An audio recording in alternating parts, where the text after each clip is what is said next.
Salut, c'est Charlie, bienvenue dans cette nouvelle vidéo dans laquelle on va parler de la faim. La faim, tu le sais, c'est la principale raison qui a tendance à faire échouer une perte de poids. C'est quelque chose qu'il faut bien évidemment considérer, c'est la raison pour laquelle les gens échouent le plus quand ils se mettent dans une dynamique et une tentative de perte de poids.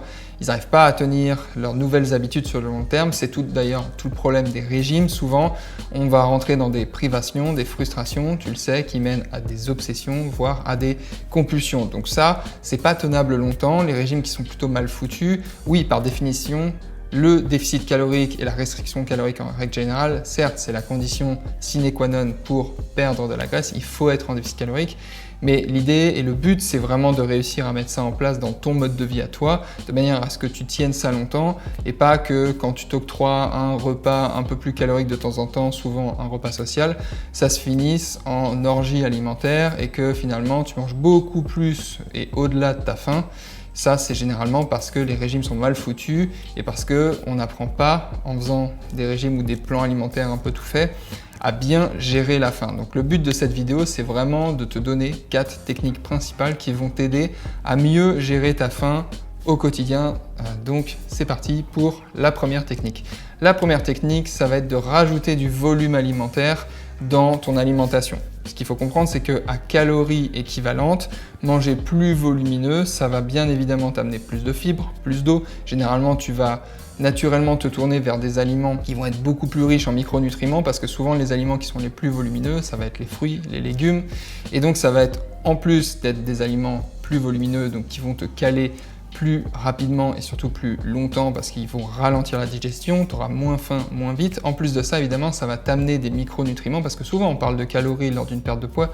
Oui, il faut être en déficit calorique, mais il faut aussi et bien évidemment considérer l'aspect micronutrition. Donc tu vas pas faire tous tes micronutriments juste avec des fruits et des légumes, mais tu vas quand même cocher pas mal de cases. Donc manger volumineux en sélectionnant des sources de fruits et de légumes que tu apprécies particulièrement, ça va contribuer donc à te faire avoir moins faim parce que ça va prendre tout simplement plus de place dans tes assiettes et aussi dans ton estomac. Donc première technique, rajouter du volume alimentaire dans tes repas. Deuxième technique, ça va être d'augmenter tes apports en protéines. Ça, c'est quelque chose de très flagrant qui est très fréquent chez la plupart de mes élèves, voire toutes mes élèves, souvent en début d'accompagnement. Je me rends compte qu'elles mangent juste pas assez de protéines. Rajouter un peu plus de protéines, que ce soit sous forme animale, végétale, produits laitiers, peu importe, mais rajouter un peu plus de protéines, ça va tout simplement augmenter l'effet rassasiant de ton repas, tout simplement parce que les protéines ont cette particularité qu'elles sont tout simplement rassasiantes. Et l'autre particularité, l'autre avantage, c'est indirectement que ça va augmenter un peu ta dépense énergétique. Il ne faut pas compter là-dessus pour se mettre en déficit calorique et avoir une perte de poids complètement différente, mais c'est quand même un point et un bonus pour les protéines, c'est qu'elles vont augmenter ce qu'on appelle le TEF, pour Thermic Effect of Food. En gros, c'est la dépense énergétique qui va être créée par ton organisme pour la digestion, pour digérer un repas où il y a plus de protéines. En gros, ça va être un repas qui va te demander plus d'énergie à digérer. Donc augmenter tes protéines, ça a ces deux avantages. 1, d'avoir un effet plus rassasiant et 2, d'augmenter légèrement ta dépense énergétique. Donc c'est quelque chose à considérer.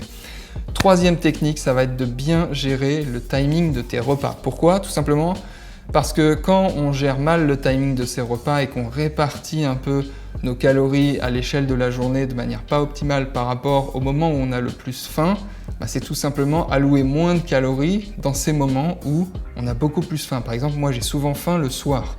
Donc je préfère faire des plus petits repas en début de journée, typiquement le petit déjeuner, le déjeuner, voire même le goûter, et pousser un peu mes calories sur le reste de la journée, de manière à faire des repas plus volumineux certes, mais aussi plus caloriques, parce que c'est à ce moment-là précisément de la journée où j'ai le plus faim.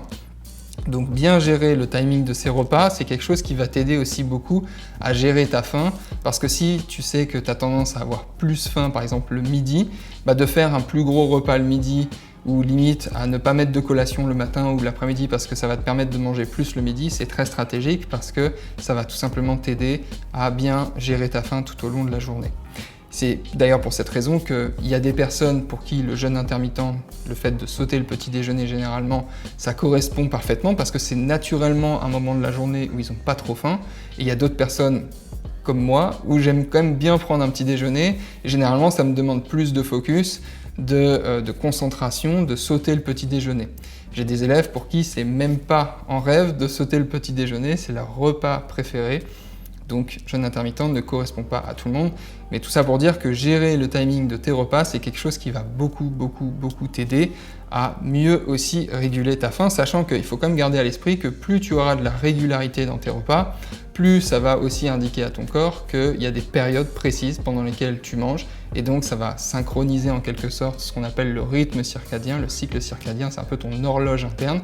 Donc manger avec davantage de régularité, de prendre tes repas avec davantage de régularité, ça va aussi t'aider dans ce sens-là. Donc voilà pour la troisième technique. Quatrième technique, quand tu as faim, c'est tout simplement te poser la question. Est-ce que j'ai vraiment faim? Généralement, et surtout quand on entame une aventure de perte de poids, on est rapidement confronté à nouveau à ce sentiment de faim. Souvent, un sentiment, une sensation de faim qu'on avait un peu perdu au fil des mois, au fil des années, parce qu'on était soit à maintenance calorique, soit généralement en surplus calorique chronique, ce qui est la raison pour laquelle on a pris du poids lentement mais sûrement, ou même rapidement ces dernières années ou ces derniers mois. Donc généralement, on a vécu ces périodes où on a eu l'impression d'avoir faim, alors qu'en réalité, c'était plutôt une envie de manger. Et ça, c'est très fréquent pendant une période de perte de graisse, où on a souvent des périodes où on croit avoir faim. En fait, on a juste envie de manger, souvent dans des périodes où on a eu davantage de charge mentale dans les dernières heures. Je m'explique, ça veut dire précisément que quand on fait une activité qui est vite ennuyeuse, je sais pas comment on dit, quand on fait une activité qui va nous demander un peu plus de charge mentale ou au bout de quelques heures, on en a un peu marre, comme travailler sur un ordinateur, faire quelque chose qui est coûteux en énergie mentale, non pas que ce soit coûteux en énergie physique, mais surtout, ça va nous créer de la charge mentale et du coup, on a envie de changer un peu le pattern dans lequel on se trouve. Et parfois, juste d'aller s'aérer l'esprit, de changer le pattern en allant faire sa séance de sport ou juste en allant faire une marche, etc. Parfois, ça peut nous faire indirectement économiser beaucoup de calories parce que tout simplement on se rend compte qu'on avait juste envie de bouger, de faire autre chose et qu'on n'avait pas vraiment faim. Donc la question à te poser, c'est est-ce que quand tu crois avoir faim ou juste que tu as envie de manger, est-ce que tu as vraiment faim ou est-ce que tu as juste envie de manger parce que soit tu t'ennuies, parce que tu fais quelque chose qui t'occupe beaucoup de charge mentale ou parce que ça fait juste longtemps que tu fais et tu répètes la même tâche par exemple au travail.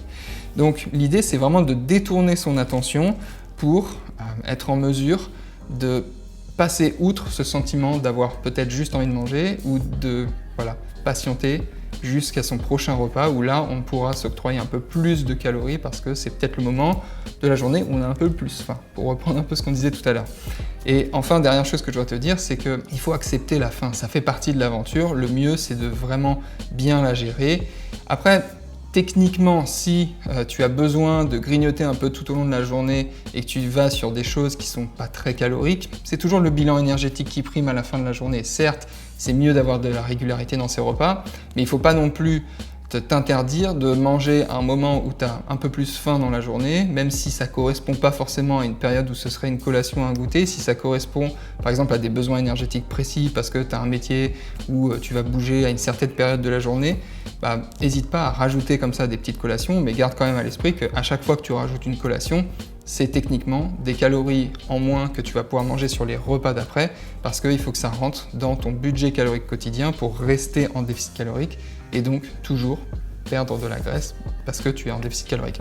Voilà, on arrive à la fin de cette vidéo. J'espère que ces 4 techniques t'ont aidé à y voir plus clair sur comment tu vas pouvoir éventuellement mieux gérer ta faim. Comme d'habitude, tu retrouves le lien en description vers ma formation offerte dans laquelle tu vas découvrir les 4 étapes pour devenir une battante, reprendre le contrôle de ton état d'esprit et en venir à bout de cette perte de graisse que tu souhaites atteindre depuis toutes ces années, de manière à ce que tu te sentes mieux dans ta tête et mieux dans ton corps. Tu retrouves le lien en description de cette formation offerte et moi je te dis à très vite dans une prochaine vidéo. Prends soin de toi, ciao.